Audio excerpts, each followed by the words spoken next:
टकटकी बांध कर देखते रहते। क्या इराक में और उलमा नहीं थे? क्या इराक में बड़े खूबसूरत लोग नहीं हैं? उन्होंने जो खुद हमसे कहा था वो बात मैं आपके सामने रखता हूँ।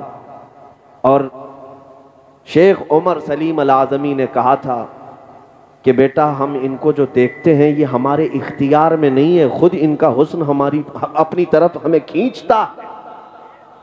और फिर उन्होंने कहा ये हुजूर पाक सल्लल्लाहु ताला अलैहि वसल्लम के सच्चे इश्क की बरकत है जो सीना इनका लबालब भरा हुआ है।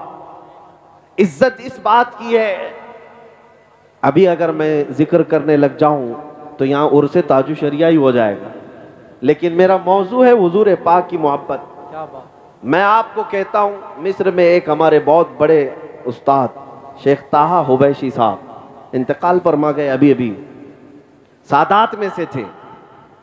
मैं उन्हें हिंदुस्तान साथ में मैं उनके साथ आया था, बरेली शरीफ हजरत से मुलाकात की। वो नाबीना है लेकिन जामिया अजहर के बहुत बड़े उस्ताद, बहुत बड़े उस्ताद, 40 से ज्यादा किताबें लिखी जबकि पैदाइशी नाबीना है। अल्लाह। बहुत बड़े आलिम दीन। और हुजूर ताजुश शरिया रहमतुल्लाह ताला अलैह से मुलाकात करके जब मिस्र वापस गए, मुझे बुला करके उन्होंने एक बात कही थी। कहा बेटा तुम्हारे शेख के पास एक अत्तर है जो वो खुशबू लगाते हैं, शायद वो हिंदुस्तान में मिलती है, मुझे वो लाकर दो। सुभान अल्लाह सुभान। ऊद हजरत जो इस्तेमाल फरमाते। मैं आया, हजरत से कहा कि हजरत शेख ताहा हुबैशी साहब वो अत्तर मांगते हैं जो आप लगाते हैं। क्या बात। आपने हुक्म फरमाया, मुंबई में हजरत के एक मुरीद थे, कहा उनसे कहो वो दिलाएंगे, वो लेकर जाओ और हदियतन पेश करो। काफी महंगा अत्तर था। सुभान अल्लाह। मैं खुद वो शीशी लेकर गया और शेख ताहा हुबैशी साहब को पेश किया कि हजरत ने आपको हदिया पेश किया है जो अत्तर आपने मांगा था। उन्होंने लगाया, खुशबू लगाई और उसके बाद कहा ये वो नहीं है जो मुझे चाहिए था। हाय हाय। क्या वो बात। कोई और अत्तर लगाते हैं। क्या बात है। मैं दूसरी छुट्टी में फिर आया, हजरत से कहा कि वो कह रहे हैं ये अत्तर नहीं है, आप कोई और अत्तर लगाते हैं। हजरत ने फरमाया ठीक है वो भी भेजते हैं। फिर दोबारा एक और कीमती अत्तर मेरे ही हाथ से भेजा गया। मैं लेकर के वो जब पहुंचा उस शेख आजम के पास, उन्होंने वो लगाया। कहा बेटा अब मत बोलना जाकर ये भी वो अत्तर नहीं है जो मुझे चाहिए था। अल्लाह अल्लाह। अब मत कहो, बार बार तकलीफ में मत डालो। तो मैंने पूछा कि हुजूर बताएं तो सही कैसी थी वो खुशबू, क्या है? उन्होंने बात कही, अपना वाकया बताया। सन 1986 में 1986 की बात कर रहे हैं। मैं हज के बाद मदीना तैयबा की हाजिरी के लिए गया था। शेख ने फरमाया रोज़े रसूल की हाजिरी के वक्त मुझे जालियों के अंदर से खुशबू आई और काफी देर तक वो खुशबू थी। मैंने वहां के मकामी लोगों से पूछा जो जिम्मेदार है, अंदर रोज़े रसूल पर जो खुशबू लगाई जाती है ये खुशबू कहां से आती है? उस वक्त लोगों ने कहा था कि ये हिंदुस्तान से आती है। वाह वाह। मुझे इस बात पर फख्र है, मेरे आका के रोजे पर हिंद से खुशबू गई। क्या बात है। शेख ताहा हुबैशी साहब कहते हैं मैंने मालूम किया था कि रोज़े रसूल पर तुम्हारे मुल्क से खुशबू भेजी जाती है, वही लगाई जाती है। कितने साल हो गए? सन 1986 से लेकर मैं 2010 की बात कर रहा हूं। 2010 की बात, तकरीबन 25 साल गुजर गए। उसके बाद वो कहते हैं 25 साल में ढूंढता रहा कि वो अत्तर मिले, लेकिन जब बरेली आया तो तुम्हारे शेख के पास मुझे वो नजर आई। हाय हाय हाय, क्या बात है। उनके पास मुझे वो खुशबू आई जो 25 साल पहले मैं सूंघा था। मैं चाहता था कि वही खुशबू वो मुझे भेजें। वाह वाह। अब मुझे समझ में आया कि कुछ और मांग रहे हैं। फिर हमने हजरत से कहा उनका वाकया कि वो तकरीबन 25 साल पहले मदीना तैयबा से खुशबू सूंघे थे और उनको वो खुशबू आपके कपड़ों में समझ में आई और आपके पास उन्होंने महसूस की, वो खुशबू चाहते हैं। हुजूर ताजुश शरिया रहमतुल्लाह ताला अलैह, ये आशिकों की बात मैं कर रहा हूँ मेरे अजीजों। उन्होंने मुस्कुरा करके कहा जाओ फिर, अब वो किसी बाजार में नहीं मिलेगी, हजरत से कह देना। हाय हाय। नारे तकबीर, नारे रिसालत, शहीद आजम कॉन्फ्रेंस मसलके आला हजरत। वापस जाओ और कह दो अब वो किसी बाजार में नहीं मिलेगी। ये कुछ राज की बातें हैं जो अफशा नहीं किए जाते हैं। मेरे अजीजों, ये जो खुशबुएं थी ये बाजारों से मिलने वाली खुशबुएं नहीं, ये मेरे मुस्तफ़ा के इश्क की खुशबू है, मोहब्बत मुस्तफ़ा की खुशबू हैं।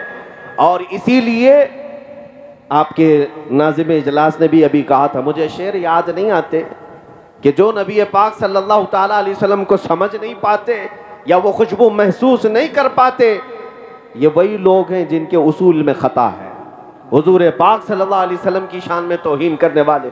बहरहाल मैं आज आपसे ये खिताब करना चाहूँगा कि इज़्ज़त रसूल पाक के कदमों में है, उनके ग़ुलामों की ही इज़्ज़त है। हमने देखा है पूरी दुनिया में आज, ऐ नौजवानों, तुम अगर ये समझते हो कि फिल्मी दुनिया में थिरकने वाले चंद स्टार की बहुत इज्जत है, एक्टर और एक्ट्रेस के पीछे भीड़ होती है, ये तुम्हारी गुमराही है। ये तो सिर्फ उनके जवानी की भीड़ है, ये सिर्फ और सिर्फ उनके हुस्न की भीड़ है। इनको बूढ़ा हो लेने दो, इनके बुढ़ापे में देखो फिर कितने लोगों को, कितने लोग इनके फैन होते हैं, कितने इनके फॉलोअर होते हैं, कौन इनके पीछे चलता है। अरे जहां बुढ़ापा आया उनकी नौकरी भी छूट जाती है, उनको अब पर्दे सीमी पर, टेलीविजन पर जगह भी नहीं मिलती। बूढ़े हो जाने के बाद अब नौजवानों की भीड़ उनके पास नहीं। क्यों? वो तो सिर्फ चेहरे के गाजे के जरिए से लोगों को अपनी तरफ माहिल कर रहे थे। लेकिन मेरे मुस्तफ़ा के ग़ुलामों का हाल ये है, नबी पाक का ग़ुलाम जितना बूढ़ा होता है उतनी इज्जत भी बढ़ जाती है। सुभान अल्लाह, जितने बूढ़े होते हैं उतनी इज्जत में इजाफा ही होता है। यहाँ नबी पाक सल्लल्लाहु अलैहि वसल्लम की ग़ुलामी में इज्जत की कमी नहीं है, बस समझने की देर है। आज मैं तुम सबको यही बात बार बार अर्ज करूंगा कि अल्लाह ताला ने कुरान में जो फरमाया उस पर यकीन करो। वलिल्लाहिल इज्जतु वलिरसूलिही वलिलमुमिनीन, इज्जत अल्लाह के लिए है और रसूल के लिए है और ईमान वालों के लिए। सुभान अल्लाह, सुभान। ईमान वालों के लिए इज्जत है।